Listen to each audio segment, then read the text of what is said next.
UP board class 12 के प्यारे विद्यार्थियों, स्वागत है रिस्पॉन्सिव क्लासेस में। 2026 के लिए सामान्य हिंदी का मॉडल पेपर है जो आपके बोर्ड परीक्षा के लिए बहुत ही इम्पोर्टेंट है, जिसका कोड है 302AS। क्योंकि बच्चों, बोर्ड परीक्षा में आपके इस मॉडल पेपर से सभी के सभी प्रश्न फंस सकते हैं, इसलिए सभी लोग पूरा मॉडल पेपर ध्यान से देखेंगे। पूर्णांक बच्चों आपका 100 अंक का होता है और समय आपको 3 घंटा 15 मिनट मिलेंगे। पेपर से पहले मैं सिर्फ आपको 3 से 4 मॉडल पेपर करा दूंगा, उस सारे मॉडल पेपर में सारे प्रश्न फंस जाएंगे। और रोज़ के जो मॉडल पेपर हैं इसको भी आप पढ़ते चलिए। समय आपको 3 घंटा 15 मिनट मिलेगा बच्चों। 15 मिनट परीक्षार्थियों को प्रश्न पत्र पढ़ने के निर्धारित है। इस प्रश्न पत्र में 2 खंड है, दोनों खंडों के सभी प्रश्नों के उत्तर देना अनिवार्य है। तो सभी लोग डिस्क्रिप्शन में दिए गए टेलीग्राम लिंक को ज्वाइन करेंगे, क्योंकि टेलीग्राम पे आपको पेपर से पहले वायरल पेपर मिलेगा जो आपके बोर्ड परीक्षा में पूरा फंसेगा। तो चलिए हम आपको बताते हैं खंड का। इस प्रश्न पत्र में 2 खंड है, खंड का और खा। तो सबसे पहले बच्चों खंड का को देखेंगे, उससे पहले सभी लोग वीडियो को लाइक और चैनल को सब्सक्राइब कर लें। खंड का में क्या है, पहला प्रश्न। अच्छा है, मैं आपको बता दूं, खंड का में प्रश्न संख्या 1 से 8 तक का प्रश्न खंड का में होता है। प्रश्न संख्या 1 और 2 में आपके बहुविकल्पीय प्रश्न आते हैं, जो एक गद्य से होता है, एक पद्य से होता है। 5 बहुविकल्पीय प्रश्न, यानी कुल मिला के 10 MCQ आपके बहुविकल्पीय प्रश्न आते हैं। तो सबसे पहले हम लोग खंड का पहला प्रश्न देखेंगे। पहले का वाला है, आचरण की सभ्यता निबंध के लेखक हैं। तो भैया इसको याद कर लेना, कई बार रिपीट हुआ है। आचरण की सभ्यता निबंध के लेखक अध्यापक पूर्ण सिंह है, या सरदार पूर्ण सिंह भी बोलते हैं इनको। तीसरा वाला ऑप्शन सही हो जाएगा। उसने कहा था कहानी के लेखक हैं। उसने कहा था कहानी के लेखक हैं क्या जयशंकर प्रसाद जी हैं, चंद्रधर शर्मा गुलेरी जी हैं, भारतेंदु हरिश्चंद्र है, या फिर महावीर प्रसाद द्विवेदी है। तो उसने कहा था कहानी के लेखक हैं चंद्रधर शर्मा गुलेरी। खा का दूसरा वाला सही हो जाएगा। तीसरा प्रश्न है बच्चों, कलम का सिपाही के रचनाकार है। कलम का सिपाही के रचनाकार है अमृत राय, यशपाल, जैनेन्द्र, या फिर प्रेमचंद। तो कलम का सिपाही के रचनाकार है अमृत राय। पहला वाला ऑप्शन सही हो जाएगा। बच्चा आप लोग कमेंट के द्वारा बताएंगे कि आपको किस सब्जेक्ट का मॉडल पेपर चाहिए और गेस्ट पेपर चाहिए, जो आपकी परीक्षा को में पूरा का पूरा फंसा सके। ठीक है, आप कमेंट करके ज़रूर बताएंगे। घा वाला प्रश्न है बच्चों, बालकृष्ण भट्ट संपादक थे इंदुमती के, परीक्षा गुरु के, हिंदी प्रदीप के, या साहित्य सहचर के। तो बालकृष्ण भट्ट संपादक थे हिंदी प्रदीप के बच्चों। घा का तीसरा वाला प्रश्न सही हो जाएगा। अंगा वाला है, वासुदेव शरण अग्रवाल की रचना है बाणभट्ट की आत्मकथा, वाग्धारा, साहित्य और समाज, शेखर एक जीवनी। तो वासुदेव शरण अग्रवाल की रचना है वाग्धारा। दूसरा वाला आपका सही हो जाएगा बच्चों। हिंदी साहित्य का प्रथम कवि माना जाता है सबरपा को, देवसेन को, सरहपा को, खुमार रासो को। तो हिंदी साहित्य का प्रथम कवि माना जाता है सरहपा को। दूसरे का तीसरा वाला आपका करेक्ट ऑप्शन हो जाएगा। कितनी नाव में कितनी बार रचना है गिरजा कुमार माथुर की, नागार्जुन की, आज्ञेय की, हरिवंश राय बच्चन की। तो कितनी नाव में कितनी बार रचना है बच्चों आज्ञेय की। दूसरे का खा वाला सही हो जाएगा। खा का तीसरा सही हो जाएगा। ठीक है, खा का तीसरा वाला ऑप्शन सही हो जाएगा। ओके, फिर आ जाइए बच्चों, तार सप्तक का प्रकाशन वर्ष है 1954, 1943, 1938, 1936। तो तार सप्तक का प्रकाशन है 1943। हिंदी का प्रथम महाकाव्य माना जाता है पद्मावत को, रामचरितमानस को, साकेत को, या पृथ्वीराज रासो को। तो हिंदी का प्रथम महाकाव्य माना जाता है पृथ्वीराज रासो को। चौथा वाला ऑप्शन सही हो जाएगा। मैथिली शरण गुप्त की रचना है भारत भारती, चित्राधार, अनामिका, या स्वर्णधूल। तो मैथिली शरण की गुप्त की रचना है बच्चों भारत भारती। तो आपका पहला वाला उत्तर सही हो जाएगा। इस प्रकार बच्चों आपको 10 में 10 MCQs यहाँ पे प्राप्त हो जाएंगे। और मैं आपको बता दूं, बोर्ड परीक्षा में भी आपके 10 में 10 MCQs आएंगे, अगर आप हमारे चैनल को फॉलो करते हैं, सही वीडियो को ध्यान से देखते हैं। तीसरा प्रश्न आपको आता है बच्चों, गद्यांश पर आधारित प्रश्न होता है। गद्यांशों को पढ़ करके प्रश्नों के उत्तर देने होता है। यहाँ पे बच्चों 2 गद्यांश आता है। कोई एक आपको गद्यांश एक ही करना अटेम्प्ट करना है, और एक गद्यांश में आपके 5 तरीके के प्रश्न पूछे जाएंगे। प्रत्येक 5 मार्क्स का होगा। 5 गुणे 2 यानी 10 नंबर आपको गद्यांश से मिल जाएंगे। तो चलिए हम आपको गद्यांश पढ़ के बताते हैं। ये गद्यांश बहुत ही इंपॉर्टेंट है, इसको ध्यान रखना, क्योंकि ये गद्यांश आपकी बोर्ड परीक्षा में नंबर दिलाएगा। मातृभूमि पर निवास करने वाले मनुष्य राष्ट्र का दूसरा अंग है। पृथ्वी हो और मनुष्य न हो तो राष्ट्र की कल्पना असंभव है। पृथ्वी और जन दोनों के सम्मिलन से ही राष्ट्र का स्वरूप संपादित होता है। जन के कारण ही पृथ्वी मातृभूमि की संज्ञा प्राप्त करती है। पृथ्वी माता और जन सच्चे अर्थों में पृथ्वी का पुत्र है। ये आपका पूरा यहाँ पे गद्यांश हो गया बच्चों। तो यहाँ पे देखिए गद्यांश को पढ़ करके हमें पाठ के शीर्षक और लेखक का नाम बताना है। तो अगर मातृभूमि पृथ्वी शब्द आए तो वो आप समझ लेना कि वो किस पाठ का है, तो राष्ट्र का स्वरूप पाठ का होगा वो। तो पाठ का शीर्षक हो गया बच्चों राष्ट्र का स्वरूप, और इसके लेखक हो गए वासुदेव शरण अग्रवाल। इस प्रकार यहाँ से आपको 2 नंबर एग्जाम में मिल जाएंगे। फिर आता है बच्चों दूसरा प्रश्न, राष्ट्र की कल्पना कब असंभव है।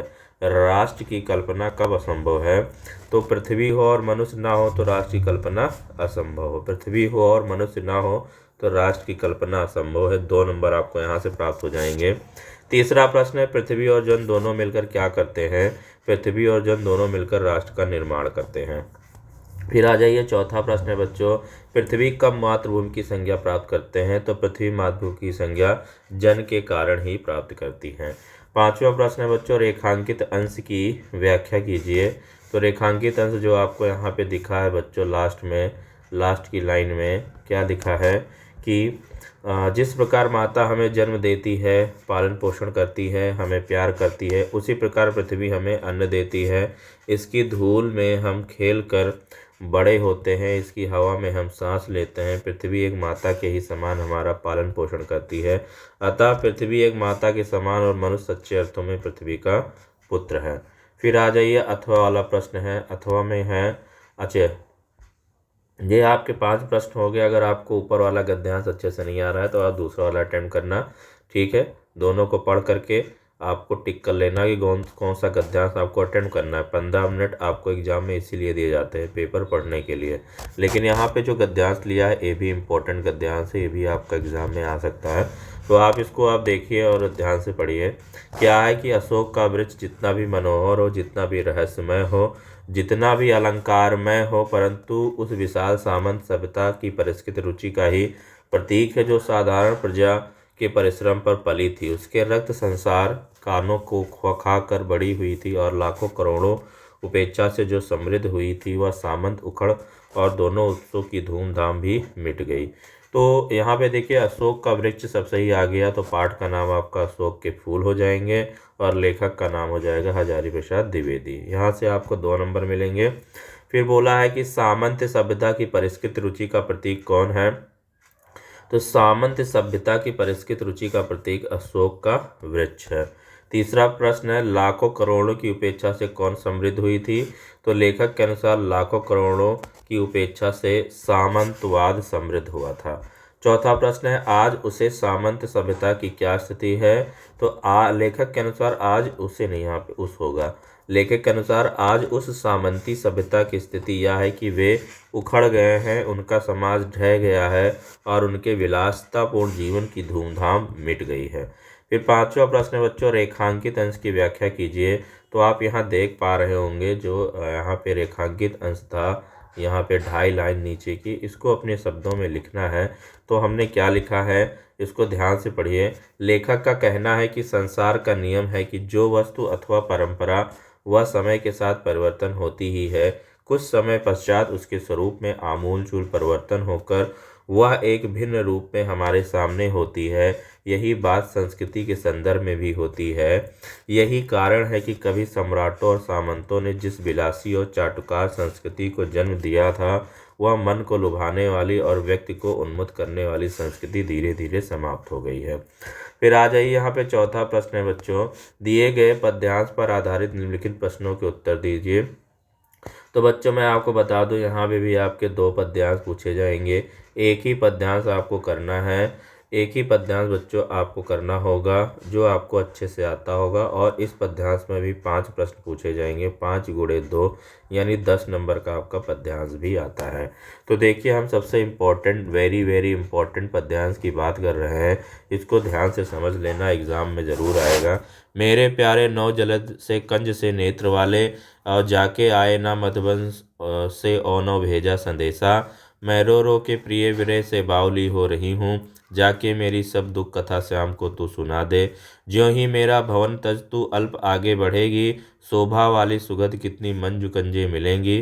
प्यारी छाया मृदुल सर से मोह लेंगी तुझे वे, तो भी मेरा दुख लग वहाँ जाना विश्राम लेना। तो ये पूरा हो गया। अब यहाँ पे दिए गए गद्यांश पद्यांश पर आधारित प्रश्नों के उत्तर देना है। प्रस्तुत पद्यांश के शीर्षक और कवि का नाम लिखिए। वो दिया गया पद्यांश का पाठ का नाम है पवन दूतिका, और जिसके लेखक हैं अयोध्या सिंह उपाध्याय हरिऔध। ठीक है, पवन दूतिका द्वारा किसने किसको संदेश भेजा है?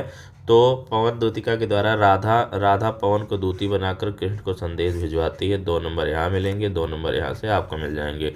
फिर बच्चों यहाँ पे पूछा है रेखांकित अंश की व्याख्या कीजिए। तो आप देख पा रहे हैं कि जो पहली और दूसरी जो लाइन है इससे क्या करना है, व्याख्यात करना है।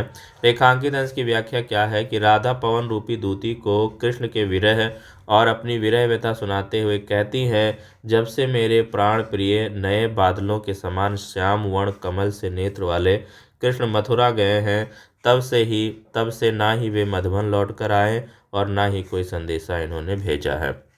फिर आ जाइए यहाँ पे बच्चों, आपका है चौथा प्रश्न है कि प्रस्तुत पद्यांश में श्री कृष्ण के सौंदर्य का वर्णन किस प्रकार किया गया है? तो राधा के अनुसार कृष्ण के नयन नवीन बादलों के समान पनीले व मनोहारी हैं। राधा का प्रेम उनके प्यारे प्राण प्रिय कृष्ण के विरह में व्याकुल है। और यहाँ पे पांचवा प्रश्न है बच्चों, मधुबन जाकर किसने कोई संदेशा नहीं भेजा है? तो मधुबन जाकर श्री कृष्ण ने कोई संदेशा नहीं भेजा है। अब बच्चों अगर आपको ऊपर वाला पद्यांश नहीं आता है तो आप अथवा वाला अटेम्प्ट करेंगे। अथवा में है क्या है कि मुझको या प्यार है और इसे तुम प्यारे, मेरे दुगने प्रिय रहो न मुझसे न्यारे। मैं इसे ना जानूं किंतु जानते हो तुम, अपने से पहले इसे मानते हो तुम भ्राताओं का प्रेम परस्पर जैसा, यदि वह सब पर यूं प्रकट हुआ है वैसा, तो पाप दोष भी पूर्ण तोष है मेरा, मैं रहूं पंकिला पदम कोश है मेरा। ये यहाँ पे पद्यांश लिख रखा है। अब प्रस्तुत पद्यांश को पढ़ करके पाठ और कवि का नाम बताना है बच्चों। तो ऊपर जो पाठ है वो कैकेयी का अनुताप है और जिसके कवि हैं मैथिली शरण गुप्त। रेखांकित अंश की व्याख्या कीजिए। रेखांकित अंश की व्याख्या है कि कैकेयी कहती है मुझको यह भरत प्यारा है और तुम इसको प्यारे हो, इस प्रकार तुम मेरे दुगने प्रिय हो, तुम मुझसे अलग ना हो। मैं इसे नहीं जानती हूँ किंतु तुम तो इसे अच्छे से जानते हो और अपने से ज़्यादा इसे मानते हो। ये हो गई इसकी व्याख्या। यहाँ से आपको 2 नंबर मिल जाएंगे। कैकेयी को कौन दुगने प्यारे हैं? तो कैकेयी को राम दुगने प्यारे हैं। 2 नंबर यहाँ से प्राप्त हो जाएंगे। श्री राम को कौन प्यारा है बच्चों? तो श्री राम को भरत प्यारा है। 2 नंबर मिल जाएंगे। प्रस्तुत पंक्तियों में कौन सा रस है? तो भक्ति रस है यहाँ पे। यहाँ से 2 नंबर मिल जाएंगे। फिर पांचवे का आ जाइए बच्चों, निम्नलिखित में से किसी एक लेखक का साहित्यिक परिचय देते हुए उनकी कृतियों का उल्लेख कीजिए। तो यहाँ पे जितने भी मैंने लेखक, अब आपको एग्जाम में एक लेखक का साहित्यिक परिचय और कृतियाँ आएंगी। 3 नंबर साहित्यिक परिचय लिखने के लिए और 2 नंबर कृतियों से आपका कुल मिला के 5 नंबर मिलेगा। अब यहाँ पे वासुदेव शरण अग्रवाल, डॉक्टर हजारी प्रसाद द्विवेदी, हरशंकर प्रसाई, तो इसमें से आप वासुदेव शरण अग्रवाल का जीवन परिचय याद कर लीजिए, एग्जाम में ये फंस जाएगा। ठीक है, अब जितने मैं आपको जीवन परिचय बता रहा हूँ, जीवन परिचय आप तैयार कर लेंगे तो आपका बोर्ड परीक्षा में ज़रूर फंसेगा। तो चलिए यहाँ पे हम डॉक्टर वासुदेव शरण अग्रवाल के बारे में आपको बता देते हैं। डॉक्टर वासुदेव शरण अग्रवाल का जन्म सन 1904 ईस्वी में मेरठ जिले के खेड़ा नामक गांव में हुआ था। इनके माता पिता लखनऊ में रहते थे अतः इनका बचपन लखनऊ में ही बीता। इन्होंने काशी विश्वविद्यालय से बीए और लखनऊ विश्वविद्यालय से एमए और पीएचडी की उपाधि प्राप्त की। इन्होंने पाली, संस्कृत, अंग्रेजी आदि भाषाओं का गहन अध्ययन किया। हिंदी साहित्य की सेवा में लीन या महान व्यक्ति 27 जुलाई सन 1967 ईस्वी में भारत माता के चरणों में हमेशा के लिए सो गया। फिर साहित्यिक परिचय की हम बात करें बच्चों तो क्या है कि डॉक्टर वासुदेव शरण अग्रवाल ने कविता लेखन से अपना साहित्य प्रारंभ किया। यह लखनऊ एवं मथुरा के पुरातत्व संग्रहालय में निरीक्षक, केंद्रीय पुरातत्व विभाग के संचालक और राष्ट्रीय संग्रहालय दिल्ली के अध्यक्ष रहे हैं। इन्होंने साहित्य जीवन में साहित्य के साथ साथ पुरातत्व को भी अपने अध्ययन का विषय बनाया। इनकी भाषा शुद्ध खड़ी बोली है। इन्होंने अपनी भाषा में अनेक देशज शब्दों का भी प्रयोग किया है। यह केवल एक गद्य लेखक ही नहीं बल्कि काव्य प्रेमी भी थे। अब इनकी हम कुछ रचनाएं देखेंगे तो डॉक्टर वासुदेव शरण अग्रवाल जी ने निबंध संग्रह शोध संपादन क्षेत्र में महत्वपूर्ण कार्य किया। इनकी रचनाएं निम्नलिखित है। निबंध संग्रह इनकी कल्प वृक्ष है, कल्पलता है, पृथ्वी पुत्र है, वाग्धारा है, वाग्धारा है, वाग्धारा है, वेद विद्या है आदि, और पद्मावत हर्षचरित इनके संपादन हैं। फिर बच्चों इसी प्रकार आपको एक कवि का साहित्यिक परिचय देते हुए उनकी कृतियों को उल्लेख करना है। सेम 5 नंबर यहाँ पे होगा। तो यहाँ पे देखिए मैंने अयोध्या सिंह उपाध्याय हरिऔध का लिख रखा है। ये तीनों ही जीवनियाँ आप तैयार कर लेंगे तो आपकी बोर्ड परीक्षा में फंस जाएगा। वेरी इंपॉर्टेंट जीवनीज हैं। अब हम सबसे पहले यहाँ पे अयोध्या सिंह उपाध्याय हरिऔध के बारे में देख लेंगे। अयोध्या सिंह उपाध्याय हरिऔध जी का जन्म जो है सन 1865 ईस्वी में उत्तर प्रदेश के आजमगढ़ जिले के निजामाबाद नामक स्थान पर हुआ था। घर पर ही रहकर इन्होंने हिंदी, संस्कृत, फारसी, उर्दू, अंग्रेजी व साहित्य का अध्ययन किया। इन्होंने कई वर्षों तक कानूनगो के पद पर कार्य किया। इसके बाद इन्होंने काशी हिंदी विश्वविद्यालय में अवैतनिक प्रधानाध्यापक के रूप में सेवा दी। इनकी रचना प्रिय प्रवास पर इन्हें मंगला प्रसाद पारितोषिक पुरस्कार से सम्मानित किया गया। 1947 में इनका देहांत हो गया। साहित्यिक परिचय की बात करें बच्चों तो द्विवेदी युग के प्रतिनिधि कवि और लेखक अयोध्या सिंह उपाध्याय हरिऔध खड़ी बोली काव्य भाषा में स्थापित करने वाले प्रमुख कवियों में से एक हैं। उनकी कृति प्रिय प्रवास को खड़ी बोली का पहला महाकाव्य माना जाता है। इन्होंने हिंदी के तीनों युगों भारतेंदु युग, द्विवेदी युग तथा छायावादी युग में महत्वपूर्ण भूमिका निभाई। इनकी रचनाओं की बात करें तो प्रिय प्रवास, पारिजात, वैदेही वनवास, प्रेमकांत, आदि खिला फूल, ठेठ, हिंदी का ठाठ, रुक्मणी परिणय, ये सब इनकी प्रमुख रचनाएं हैं। रचनाएं याद कर लीजिए, एमसीक्यू में प्रश्न फंस जाता है। फिर अगला प्रश्न आता है बच्चों कि पंचलाइट अथवा लाठी कहानी का सारांश लिखिए या फिर ध्रुव यात्रा अथवा लाठी कहानी के उद्देश्य पर प्रकाश डालिए। तो यहाँ पे हमने पंचलाइट कहानी का सारांश लिख रखा है। पंचलाइट कहानी आप लोग को पता है, तैयार करना, एग्जाम में फंस जाएगा, 5 नंबर आपको मिल जाएंगे। तो यहाँ पे देखिए सारांश क्या लिखा हुआ है। सारांश यहाँ पे आप पढ़ लेंगे, पॉज कर लीजिए वीडियो, पूरा सारांश यहाँ पे पढ़ लीजिए। ठीक है, ये पूरा सारांश हो गया। उसके बाद जो बच्चों आपका 7वां प्रश्न आता है वह स्वपठित खंड का आपके आधार पर किसी एक खंड के प्रश्न का उत्तर आपको देना होता है। तो आप जो भी खंड का आप पढ़ रहे हैं, आपके आपके आपके ज़िले में जो भी खंड का आप चल रहा है, आप चाहे त्यागपति पढ़े हो, श्रवण कुमार पढ़े हो, रश्मिरथी पढ़े हो, मुक्ति यज्ञ, सत्य की जीत, आलोक वृत्त, इसमें से कोई भी एक खंड काव्य आप पढ़े हो उसका प्रश्न का उत्तर आप यहाँ पे अटेंड कर लेना, 5 नंबर का। फिर हम लोग खंड खा की तरफ आएंगे। खंड खा से आपकी अनिवार्य संस्कृत स्टार्ट होती है। तो यहाँ पे सबसे पहले जो 8वें का का वाला प्रश्न होता है वो गद्यांश पर आधारित होता है, संस्कृत गद्यांश पर, और गद्यांश को पढ़ करके हमें संदर्भ लिखना होता है और उसका अनुवाद करना होता है। 2 नंबर संदर्भ के और 2 नंबर अनुवाद के, 7 नंबर आपको गद्यांश में मिलते हैं। इसी प्रकार 7 नंबर पद्यांश में भी मिलते हैं। इसमें भी आपको 2 ऑप्शन देगा बच्चों, एक ही आपको अटेम्प्ट करना है जो अच्छे से आ रहा होगा। जैसे यहाँ पे धन्योयम भारत देशा यत्र समुल्लिसति जनमानस पावनी भव्य भावोद भावनी सभ्य संदोहा प्रसविनी सुर भारती, ये है।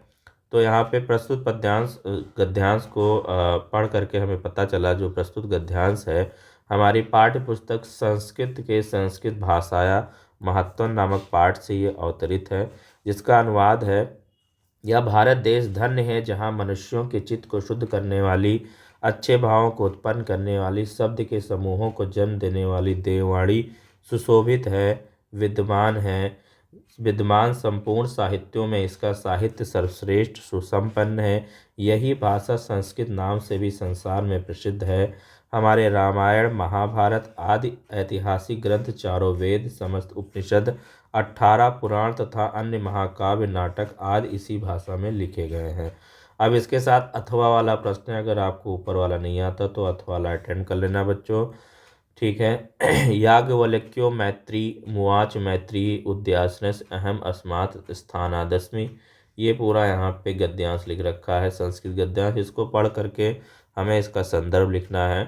तो बच्चों प्रस्तुत गद्यांश हमारी पाठ्य पुस्तक संस्कृत के आत्मज्ञ एवं सर्वज्ञ पाठ नामक पाठ से ये अवतरित है, जिसका हिंदी अनुवाद लिख रखा है। याज्ञवल्क्य ने मैत्री से कहा, मैत्री मैं इस स्थान से ऊपर जाने वाला हूँ, अतः तुम्हारी संपत्ति का इस दूसरी पत्नी कात्यायनी से बंटवारा कर दूँ। मैत्रेयी ने कहा, यदि सारी पृथ्वी धन से परिपूर्ण हो जाए तो क्या मैं उससे अमर हो जाऊंगी। याज्ञवल्क्य बोले, नहीं, तुम्हारा भी जीवन वैसा ही हो जाएगा जैसा साधन संपन्नों का जीवन होता है। संपत्ति से अमरता की आशा नहीं है। मैत्रेयी बोली, मैं जिससे अमर ना हो सकूंगी उसका क्या करूंगी भगवान? आप जो अमरता का साधन जानते हैं केवल वही मुझे बताएं। याज्ञवल्क्य ने कहा, तुम मेरी प्रिया हो और प्रिय बोल रही हो। आओ बैठो, मैं तुमसे अमृत तत्व के साधन की व्याख्या करूंगा। तो ये इसका बच्चों अनुवाद हो गया। चलिए अब आगे बढ़ते हैं। आगे खा वाला जो प्रश्न है वो यहाँ पे आपको 2 श्लोक दिए होंगे, कोई एक श्लोक अटेंड करना है और उस श्लोक का संदर्भ लिख के अपने उसका अर्थ लिखना होता है। तो सुखार्थिनो कुतो विद्या, विद्या कुतो विद्यार्थिनम सुखम, विद्यार्थी व त्यजेद्वद विद्या, विद्यार्थी व त्यजेत सुखम। तो प्रस्तुत श्लोक हमारी पाठ्य पुस्तक संस्कृत के सुभाषित रत्नार नामक पाठ से ही अवतरित है, जिसका अर्थ आप लोग को पता होगा कि सुख चाहने वाले को विद्या कहाँ, विद्या चाहने वाले को सुख कहाँ। सुख चाहते हो तो विद्या छोड़ दो, विद्या चाहते हो तो सुख छोड़ दो। ये इसका अर्थ हो गया। फिर अथवा में आपका है, अथवा में दिया है अर्ध दान दानो वैरिणा गिरिजार्प्यर्ध शिवस्यार्थम। ठीक है, ये श्लोक है। तो प्रस्तुत गद्यांश हमारी पाठ्य पुस्तक संस्कृत के भोजस्योदार्यम नामक पाठ से ये अवतरित है, जिसका अनुवाद क्या है? शिव का अर्धभाग दानो वैरी अर्थात विष्णु ने तथा अर्धभाग पार्वती ने हर लिया है। इस प्रकार भूतल पर शिव की कमी होने से गंगा सागर में, चंद्रकला आकाश में तथा नागराज भूतल में समा गया। सर्वज्ञता और अधीश्वरता आप में तथा भिक्षाटन मुझ में आ गया। ये इसका क्या हो गया? अनुवाद।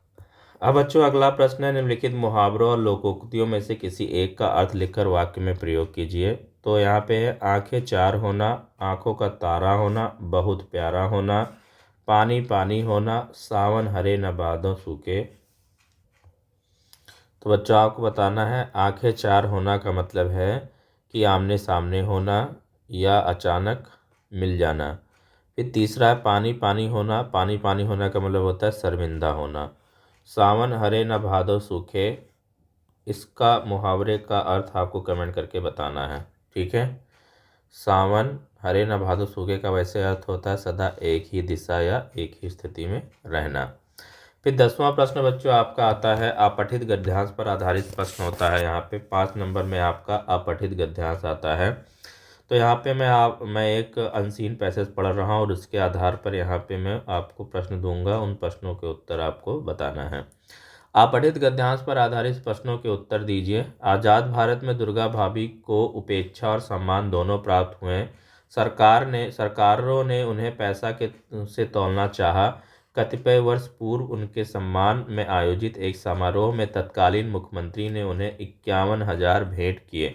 भाभी ने वह रुपए वहीं वापस कर दिए। उन्होंने कहा कि जब हम स्वाधीनता के लिए संग्राम कर रहे थे उसी समय किसी व्यक्तिगत लाभ की आकांक्षा नहीं थी, केवल स्वाधीनता प्राप्ति लक्ष्य था। इसी धन से यहाँ शहीदों का एक बड़ा स्मारक बनाया जाए। तो यहाँ पे प्रश्न देखते हैं, स्वतंत्र भारत में दुर्गा भाभी का सम्मान किस प्रकार से किया गया? तो स्वतंत्र भारत में दुर्गा भाभी को उपेक्षा और आदर दोनों मिले। उनके सम्मान में आयोजित एक समारोह में तत्कालीन मुख्यमंत्री दरबार सिंह ने उन्हें 51,000 रुपये भेंट किए, पर भाभी ने वे वहीं वापस कर दिए।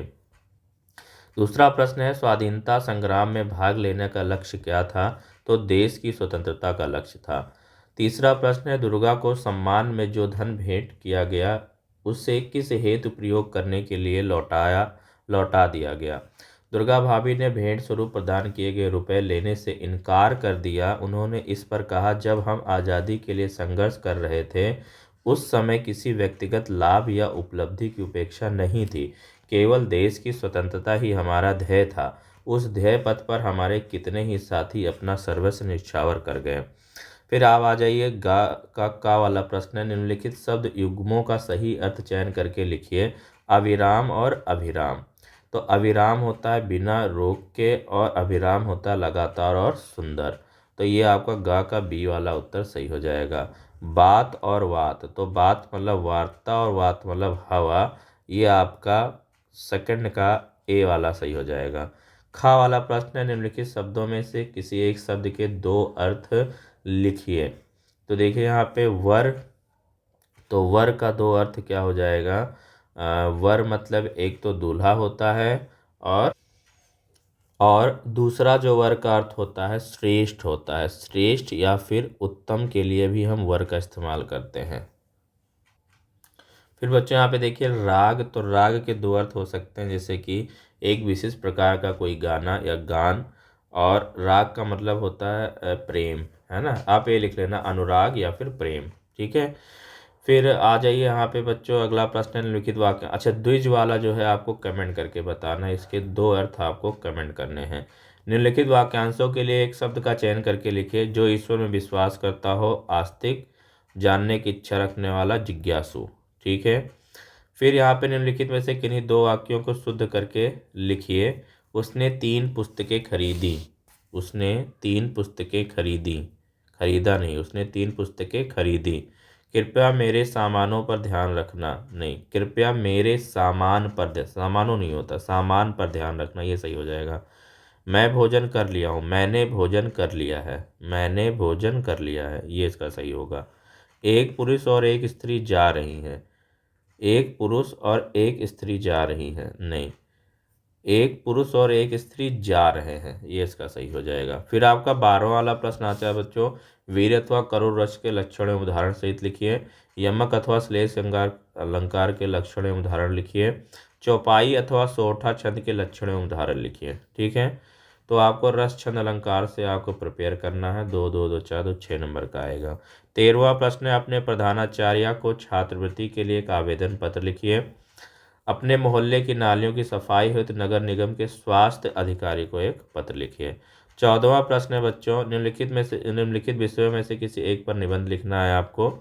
तो यहाँ पे स्वच्छता अभियान, जन जन का कल्याण, पर्यावरण प्रदूषण और निराकरण के उपाय, बढ़ती जनसंख्या तो रोजगार की समस्या, जीवन में सदाचार का महत्व और मेरा प्रिय कवि, इसमें से किसी एक पर आपको निबंध लिखना है। 9 नंबर का ये निबंध आएगा। तो निबंध आपका हम करवाएंगे, उसी से आपको पूरा निबंध बच जाएगा।